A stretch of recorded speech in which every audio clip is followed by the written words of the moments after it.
Bonjour à tous. Moi, je suis comme la outsider ici aujourd'hui. Hein? Est-ce que, mais juste, je vais faire comme Madame Labrec, qui travaille avec sa famille ici aujourd'hui? Oh yeah! OK, on comprend que c'est super le fun. Hein? C'est super le fun. Mais pour vrai, moi, je trouve que c'est une expérience extraordinaire. Puis c'est vraiment en toute simplicité que je m'en viens vous en parler. Mais non, vous ne voulez pas que j'en parle finalement. Hein? Vous parlez trop, là, arrêtez. Déjà. Non, c'est pas ça. C'est juste que pour la web diffusion, si vous vous promenez beaucoup sur le stage, ils ne pourront pas vous filmer parce que la caméra est fixe, ça j'ai compris. Est-ce que j'ai raison, en arrière? Il me donne la permission, hein? Elle peut bouger? Ah, OK, allez-y. Bon. J'ai dit, moi, j'ai de la misère à rester dans une boîte. J'ai bien de la misère avec ça. Fait que, alors, j'arrive ici en toute simplicité, très honnêtement, beaucoup d'humilité. On m'a demandé de venir vous partager notre histoire. Alors, non, moi, j'ai pas rapport dans le monde de l'agriculture, quoique je côtoie et je collabore avec beaucoup de nos clients dans notre région. Mais je crois que, en fait, mon père, il dit que il faut savoir de où on vient pour savoir où on s'en va. Puis moi, mon histoire, j'en suis vraiment très fière.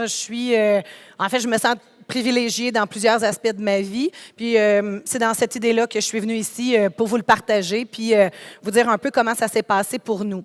Alors, d'abord, Technodiesel, c'est vraiment l'histoire d'un couple en affaires.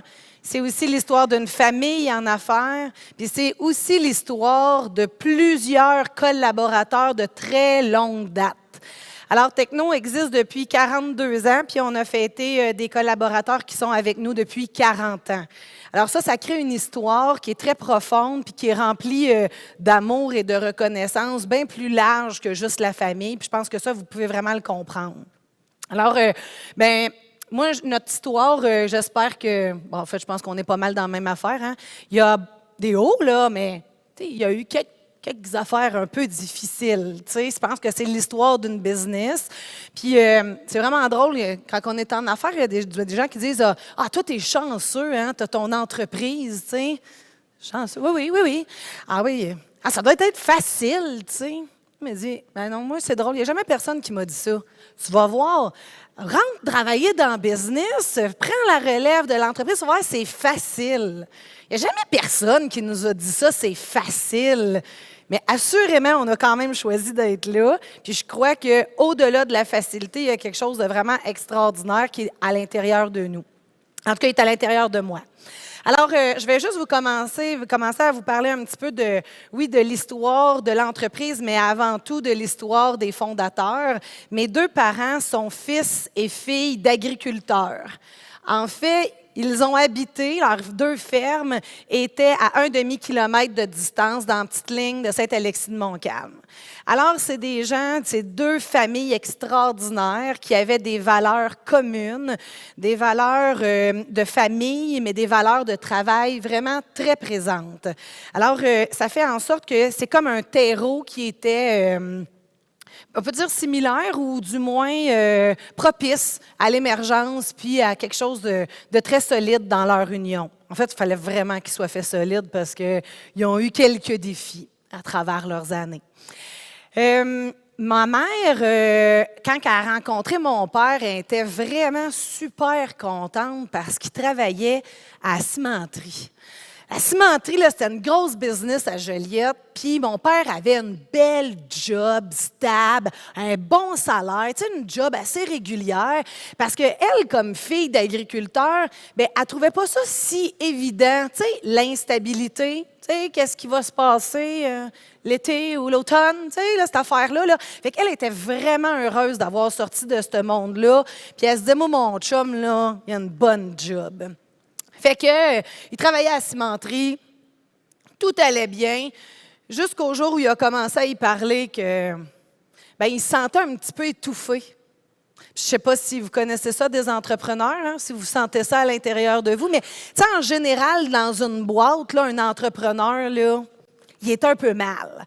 Puis c'est vraiment ce qui s'est passé. Fait qu'un jour, il a demandé à son boss, c'était son superviseur, mon père faisait de la mécanique à la cimenterie, puis il demande à son boss, est-ce que toi, tu te partirais en affaires avec moi?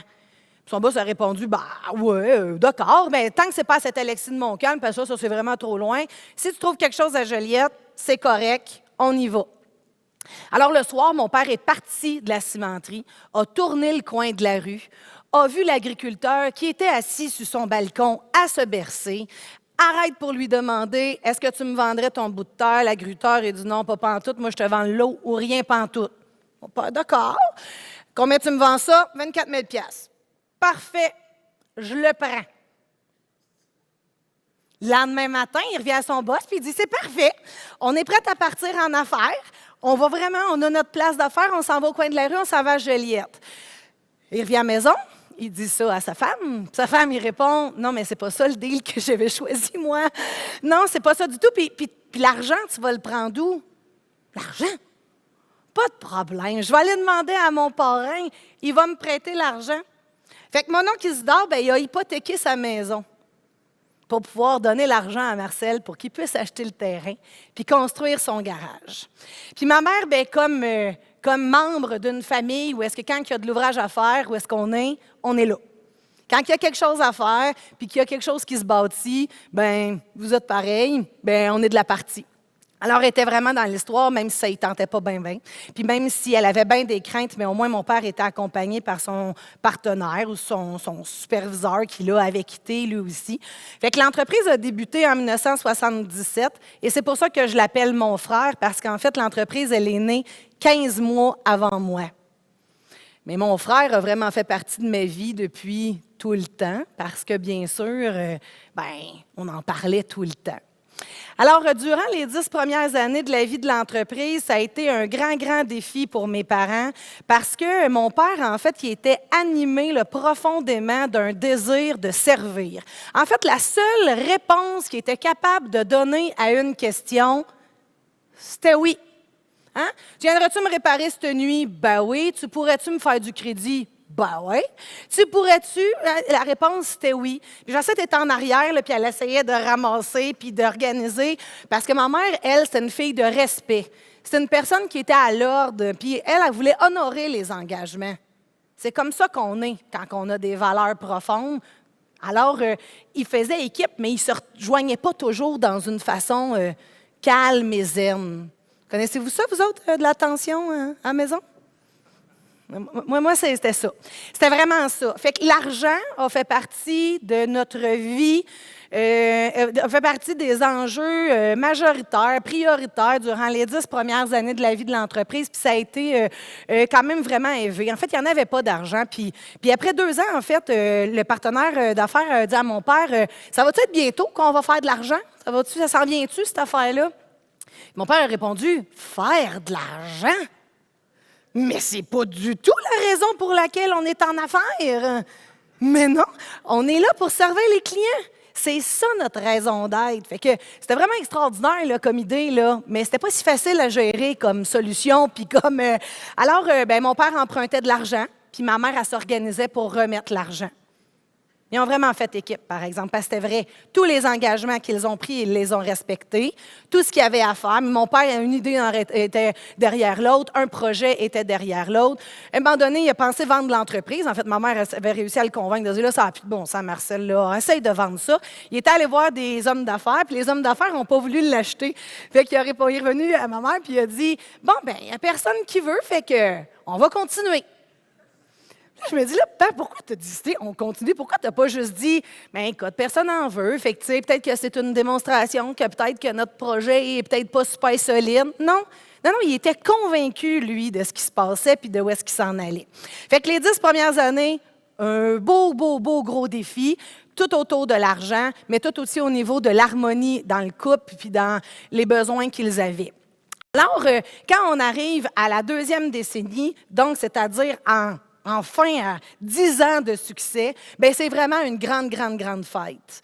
C'est une étape qui est vraiment importante dans la vie de mes parents parce que c'est comme s'ils se disent, enfin, on est devenu quelqu'un, enfin, on a passé une étape, mais enfin, on peut commencer, ma mère commençait à penser que c'était pour durer, fait que là, elle se disait, il va vraiment falloir que je m'organise pour que ça marche, puis que je tienne cette affaire-là. Puis mon père, il se disait, tu vois, on a réussi 10, fait que c'est sûr qu'on réussit 100, voyons donc, tu sais.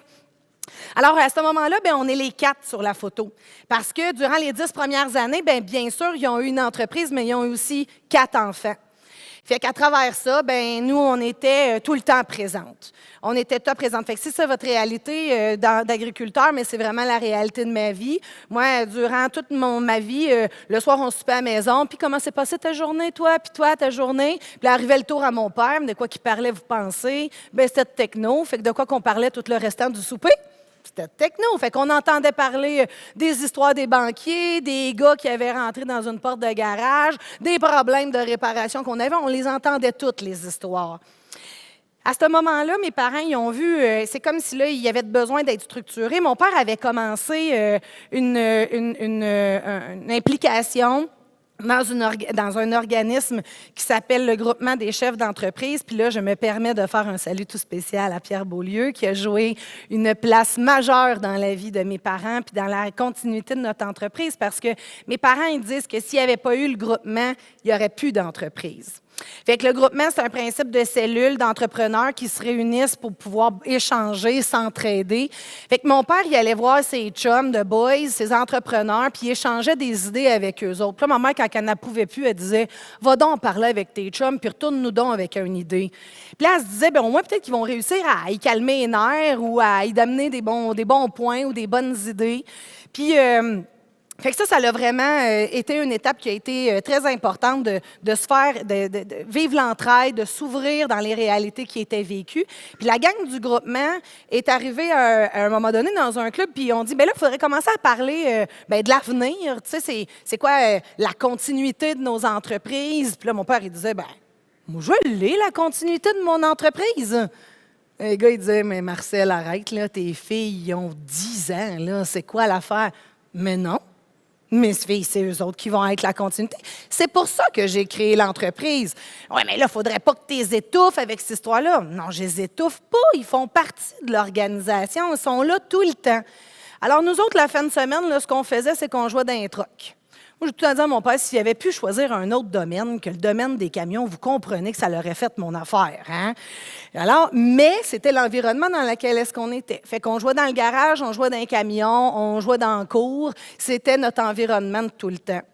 Alors, l'histoire de la continuité, bien, ça a toujours fait partie du discours de mon père. Puis mon père, il nous disait, « Ah, toi, là, tu vas être assez bonne quand tu vas t'occuper des clients. Oh!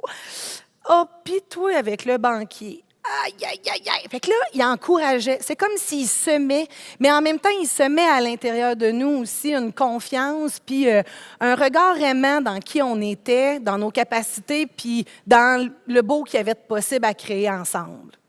À travers ces années-là aussi, ça a été des années où est-ce que, une année importante où est-ce qu'on a fait la clarification de notre mission. Mon père, il disait oui à tout, fait qu'on faisait un peu de tout, puis on était bon moyen. Fait que les gars dans le garage avaient dit, là, Marcel, il faudrait que tu arrives à choisir pour faire en sorte qu'on devienne vraiment performant, faire en sorte qu'on fasse vraiment une distinction dans la vie de nos clients. Mais mon père, étant donné que la seule réponse qu'il est capable de donner, c'est... Oui, merci. Ben là, c'est un déchirement profond de s'imaginer avoir une mission veut dire peut-être dire non à d'autres.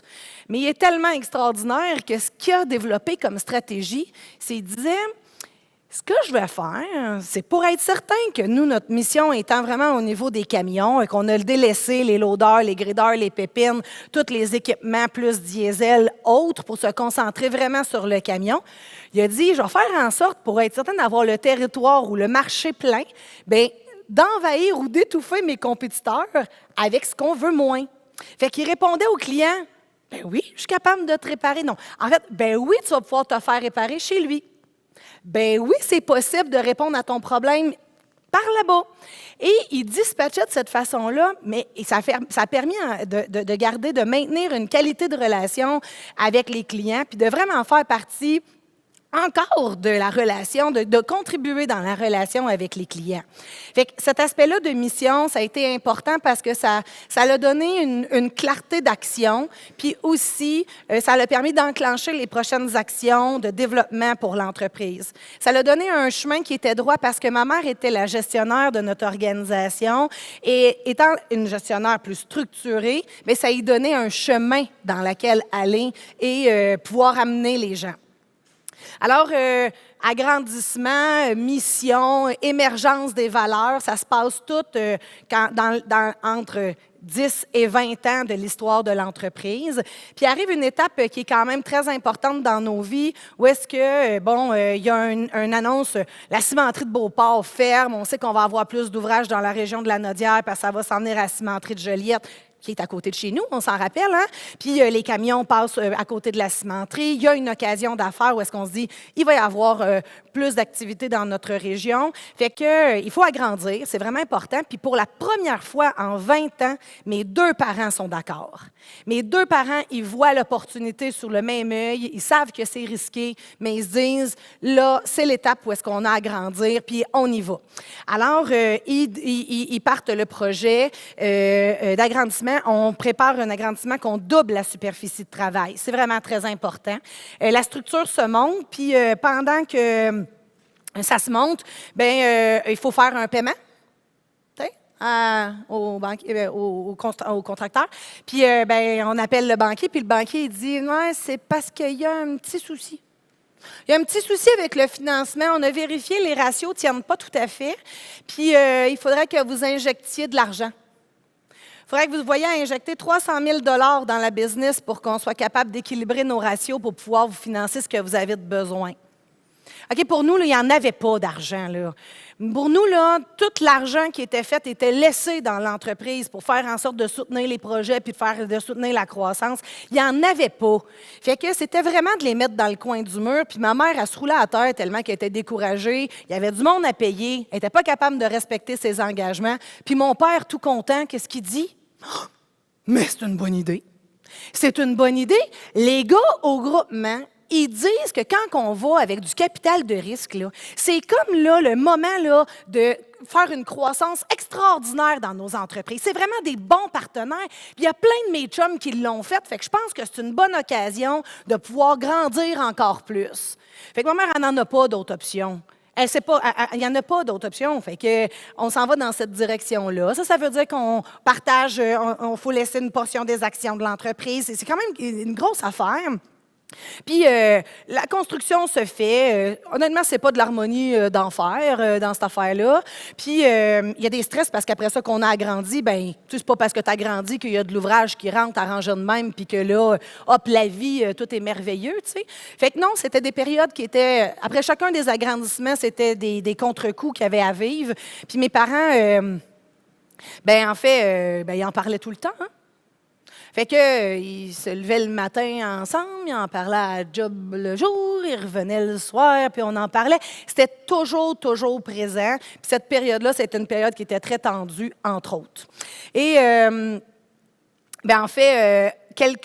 année peut-être après l'agrandissement, donc où est-ce que les gens du capital de risque sont rentrés dans l'entreprise, nos ratios financiers sont non satisfaisants, puis ils nous annoncent comme quoi que ils vont nous envoyer un redresseur. Parce que là, ça ne marche pas. Nos résultats ne marchent pas. Puis là, je ne sais pas si certains d'entre vous avaient déjà vécu ça. Moi, je l'ai vécu comme spectateur, mais pour l'avoir entendu, c'est comme si je ressens tellement qu'est-ce qui s'est passé, tu sais. En fait, ma mère, ce qu'elle se disait, c'est « OK, fait que toi, tu penses là, que tu vas être meilleur que moi pour venir gérer ma business, là. Toi, tu penses que c'est plus safe que tu me tasses que de me faire confiance. » Il y a eu un bris de confiance vraiment super important. Mes parents, ce qu'ils ont fait, ils ont collé leur chum du groupement. Ils ont demandé un coup de pouce. Pendant une demi-journée de temps, il y a un coup de pouce qui a été organisé, puis il y a eu un focus qui a été mis sur eux, sur leur réalité, sur ce qu'ils vivaient. Puis en fait, les chums du groupement, ils ont fait toute la différence. Ils ont vraiment encouragé mes parents à faire un plan structuré, oui, à faire un plan de coupure, mais surtout à être solide puis à travailler en équipe. Puis c'est ce qu'ils ont fait. Ils sont retournés voir le banquier puis ils ont dit « Donnez-nous 6 mois. Dans 6 mois, la situation va être redressée, sinon, vous rentrerez. » Puis il n'y a pas de surprise, ils ont réussi. Ils réussissaient tous quand ils étaient en équipe, ces deux-là. C'était extraordinaire. Mais mon père, à partir de ce moment-là, ça l'a pris 20 ans. Mon père, il a décidé, à partir de ce moment-là, que faire de l'argent, c'était plus une option. Mais ça a pris 20 ans. Il a décidé, à ce moment-là, que sa vision puis la foi qu'il avait dans l'entreprise ne devait plus dépendre des autres, mais dépendre de la solidité qu'il y avait à l'intérieur d'eux. À cette même période-là, mon père sortait de la présidence du groupement des chefs et il a reçu un cadeau. C'était drôle. Il a reçu un cadeau, c'était une séance de 12 séances de thérapie de couple. Hein? Ça a été le plus beau cadeau de leur vie. En fait, ils ont entrepris une démarche à partir de ce moment-là. Leur titre, c'était pour faire « chouette équipe ». Faire « chouette équipe », là, c'était de se reconnaître dans leur beauté, dans leur force, reconnaître qu'ils étaient capables de construire quelque chose de très solide, mais quand ils étaient ensemble. À partir de ce moment-là, ils ont fait la clarification des rôles. Ma mère, elle est devenue officiellement, parce qu'elle l'était officieusement, mais officiellement directrice générale. Puis mon père, bien, il a été pushé out des meetings où est-ce qu'il prenait trop de place, puis où est-ce qu'il vivait ses passions. Puis à ce moment-là, bien, je suis arrivée. Dans ce même timing-là, c'est assez spécial. Il se passe de quoi dans l'organisation?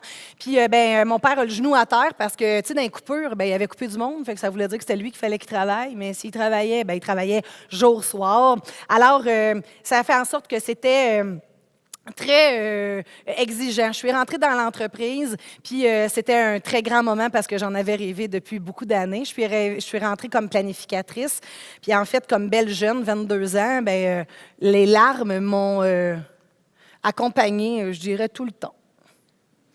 Moi, je pleurais d'émotion, de colère, de désarroi. Je pleurais tout le temps. Puis là, mes parents, ils savaient pas tout comment s'y prendre dans cette affaire-là, mais le pire, c'était les gars dans le garage.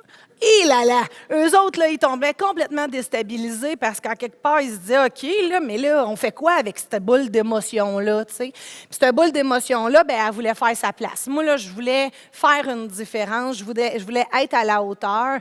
Puis puisque mon père, la seule réponse qu'il savait dire, c'était « oui », mais le bordel, là, ce qui se passait, c'est que, il disait oui tellement à tout le monde qu'on commençait un job, on en commençait un autre, puis on n'arrivait pas à bien satisfaire au bout du compte. Fait que, moi, j'ai intégré le mot « oui, ce soir »,« oui, demain »,« oui, je te reviens ». Puis là, un ensemble d'éléments comme ça qui ont venu à dire « OK », puis là, il était bien stressé quand il m'entendait dire ça, mais au final, OK, mais ça passait finalement, puis le client aimait ça parce qu'au final, il y avait de la satisfaction. Fait que ça a été comme ma façon de m'inspirer de qui il était, des valeurs que je connaissais, puis de ce qui était important de l'entreprise, mais en même temps, de les mettre dans, je sais pas, le goût du jour ou le besoin que moi aussi j'avais d'avoir une organisation droite puis organisée. Puis après ça, il y a eu mes sœurs qui sont arrivées. En fait, 2 de mes sœurs sont arrivées. Marilyn est arrivée en 2002, Andréane, c'était en 2005. Mais en fait, ils ont eu 6 bébés dans les 6 années qui ont suivi. Fait qu'on a géré beaucoup de congés de maternité durant cette période-là. Fait que mes partenaires, mes sœurs, ils voulaient faire leur place, mais ils n'allaient pas avec la même vitesse que moi, bien évidemment. Puis on a eu à se challenger, bien évidemment, à dire, est-ce que, c'est-tu moi qui travaille trop? C'est-tu toi qui travaille pas assez? On est-tu à l'aise avec cette patente-là? Tu sais, comment on fait pour s'équilibrer? Puis il y a des fois qu'on ne l'était pas du tout à l'aise. Puis il y a d'autres fois que, on se disait, c'est correct, là, c'est rendu là qu'on est rendu. Puis, fait que ça a été une période d'intégration, puis c'était une période particulièrement de consolidation. Où est-ce que mon père avait accepté de se calmer les nerfs? Où Jacinthe avait réussi à dire, Marcel, on va investir quand on va avoir de l'argent. Tu es d'accord avec ça? Il disait, si on n'est plus à risque, je suis d'accord avec ça. Fait que, il y avait quelque chose de nouveau dans cette période-là. Puis là, mon père, il voyait que ses filles étaient là. Puis là, il se disait, là, on y arrive. Là, on y arrive, on est dans les bonnes étapes, on est dans les bons moments. Fait que, on a mis en place un ensemble d'éléments pour faire en sorte de grandir ensemble. Puis, entre autres, ils m'ont fait passer, à moi et mes 2 sœurs, un test de développement des compétences de gestion. Ça a été honnêtement mon plus grand bordel. Ça, c'était, tu sais, moi, je me disais, là, je suis rendue solide, j'ai plusieurs années dans l'entreprise, j'ai une bonne crédibilité. Alors, puis moi, je vise à être DG, j'ai tout le temps dit. Alors, on passe une évaluation, puis là, c'est toutes les compétences de gestion d'un DG. Puis là, de 1 à 10, Caroline, 3. De 1 à 10, cette là, ouais, 4. Puis là, à ce moment-là, je réalisais que moi, je me trouvais super bonne. Puis là, le syndrome qui m'habitait depuis toute ma vie, là, de ne pas me sentir assez, là, il me revenait en pleine face encore une fois. Fait que ça a été vraiment une période qui a été difficile, puis assez que moi, ça m'a remis en question. Moi, cette période-là, ça a été, j'ai dit, de la marde. Ça me tente plus de bord de vouloir être DG. Si ça, ce que ça veut dire, c'est de me sentir encore et tout le temps pas à la hauteur, de ne pas en faire assez, c'est comme si je me suis détournée, puis je me suis peut-être fait accroire à moi-même, mais je pense que je me suis un peu protégée dans cette affaire-là, que c'était pas la bonne affaire. Il fallait que je prenne du temps. Fait que j'ai dit, je vais devenir maintenant, alors je ne suis pas DG, je vais devenir une super directrice des opérations. Puis comme ça, je vais pouvoir contribuer au développement de l'entreprise parce que moi, ce que je veux, là, c'est avoir beaucoup de business. Fait que de cette façon-là, je vais être bien positionnée. Puis comme de fait, il y a une super occasion d'affaires qui arrive. On achète un nouveau garage. Quelques minutes de distance de notre entreprise initiale.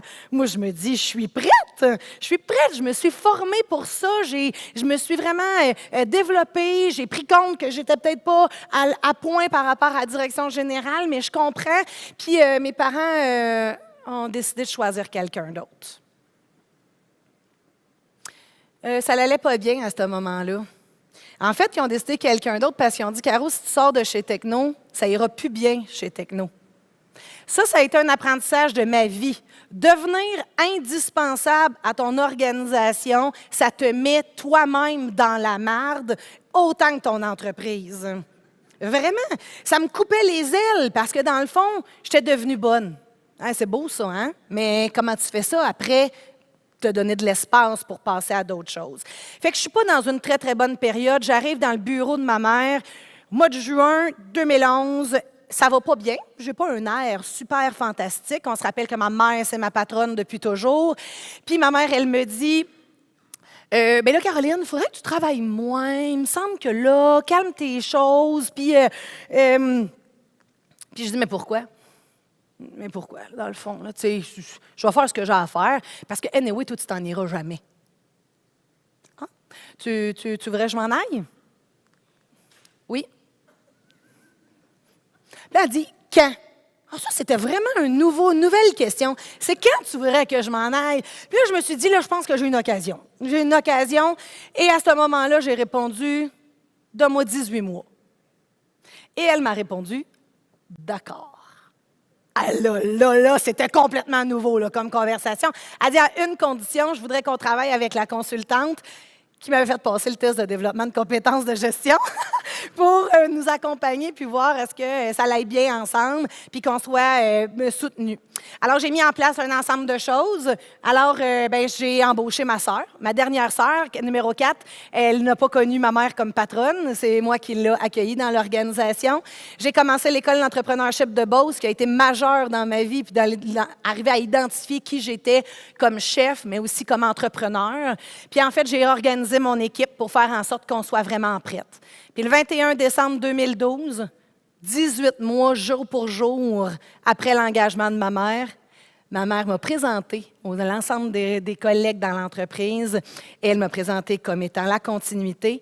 Elle a fait les boîtes de son bureau et elle a quitté. Puis ça a été un grand moment pour nous, cette histoire-là. Ça a été un grand moment dans l'histoire. On était enfin arrivés, mais elle était aussi enfin arrivée à l'étape de se prendre soin. Alors, juste avant de vous parler de quelques éléments au niveau de la gouvernance qu'on a mis en place, j'aimerais ça vous montrer un petit vidéo qui a été faite sur nous. C'est pas nous qui avons repris l'entreprise. C'est l'entreprise qui nous a repris.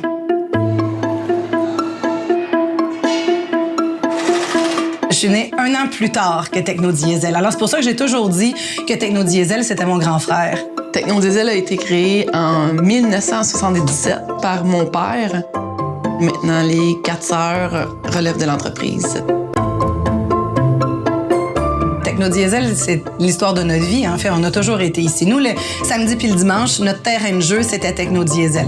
Caroline a toujours été la personne qui était responsable, qui était organisée. J'ai 7 ou 8 ans, puis je joue avec mes amis à Technodiesel. Puis à ce moment-là, c'est clair, je suis déjà DG. J'ai J'avais 22 ans quand j'ai terminé l'université. Puis je suis rentrée dans l'entreprise dans le poste de planificatrice.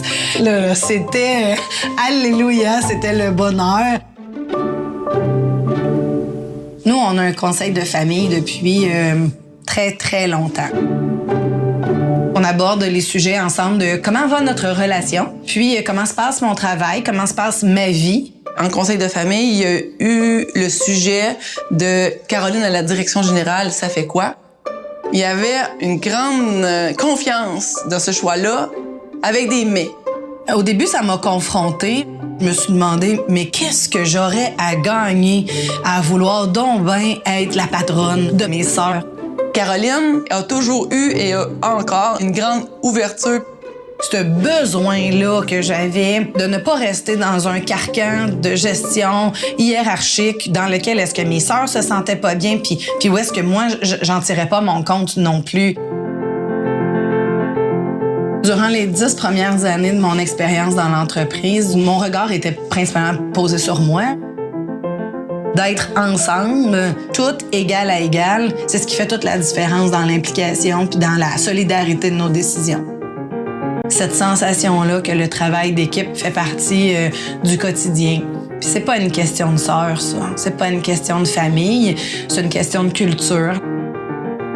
Mes parents, ils nous regardent, ils ont semé les graines, puis nous, on a mis de l'engrais pour que ça puisse lever.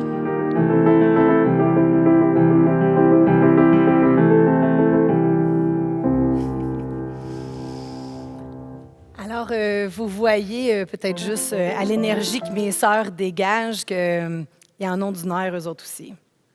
Puis faire équipe, pour moi, ça a toujours été vraiment important. Pendant la première année après que je sois au poste de direction générale, j'ai vraiment voulu rentrer dans le moule. J'ai fait ce qu'on m'avait appris. C'est vraiment ce qui s'est passé. Jusqu'à temps que je me rende compte que, ben moi non plus, je l'aimais pas ça tant que ça, la boîte. Mais une fois que tu veux sortir de la boîte, ce qui est, en tout cas, qui m'est apparu comme étant vraiment important puis ardu, c'est d'arriver à identifier, mais qui j'étais moi. Si je ne suis pas une directrice ou un leader hiérarchique dans le contrôle, ma mère, elle vivait de l'insécurité, puis c'était sa façon d'être comme leader. Mais moi, l'insécurité, je n'en ai pas du tout, là. Puis, j'ai pas du tout le même contexte. J'avais 35 ans d'histoire de l'entreprise derrière moi pour m'appuyer dans mes décisions. Donc, OK, mais qui je suis? Alors, je me suis vraiment fait accompagner. Puis, j'aimerais ça vous présenter. Bon, ça, c'est des actions qui ont été faites, mais entre autres, quand je parle de gouvernance, ça l'a amené à solidifier notre façon de se parler, de se présenter les différents sujets. Parce que, je ne sais pas pour vous, là, mais ça peut être un foutu bordel d'adresser un sujet à la bonne place puis dans la bonne énergie. Fait que nous, on en est venu à construire notre structure de gouvernance pour aborder les bons sujets à la bonne place, dans la bonne énergie. Alors, le conseil de famille, j'en ai parlé, il était dans la vidéo. Le conseil de famille, c'est un conseil qu'on a depuis déjà 20 ans qui est animé par un couple de thérapeutes. On est les 6 membres de la famille ensemble, 2 à 4 fois par année. Puis ça dure 4 à 5 heures, puis on pleure à tous les coups. Sérieux? C'est quand qu'on prend le temps de se demander comment ça va? En fait, c'est déjà un grand défi de se le demander à soi, mais le demander aux personnes qu'on aime le plus, les personnes avec qui qu'on côtoie, qu'on voit évoluer, mais comment ça va? Puis comment ça va, nous, ensemble? Alors, ces rencontres-là sont vraiment précieuses. Puis d'être accompagnés, pour nous, c'est majeur parce que c'est comme un filet de sécurité. Il y a des gens qui sont là pour nous accompagner, pour animer la conversation, pour faire en sorte qu'on débloque quand on en rencontre un nœud dans un sujet ou dans un autre. C'est là qu'on va aborder un ensemble de sujets aussi qui peuvent être épineux, comme les heures de travail, comme, peu importe, la relation qu'on a, comme la vision. Hein. Quand mes sœurs ils me disent « T'es qui, toi, pour identifier le futur de l'entreprise? » Bon, je suis qui, moi? Bon, je suis qui?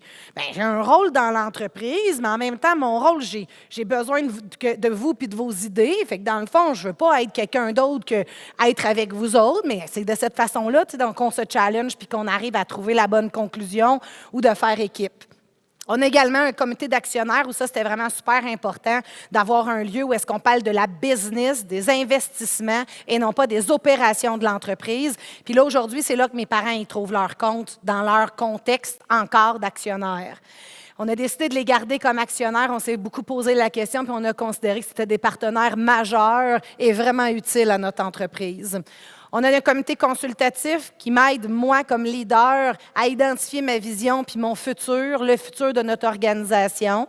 Puis, on a un comité de leader qui est très opérationnel, que je suis sortie d'un mode très hiérarchique, mais beaucoup plus dans la collaboration avec les membres de l'entreprise, les leaders qui portent des projets.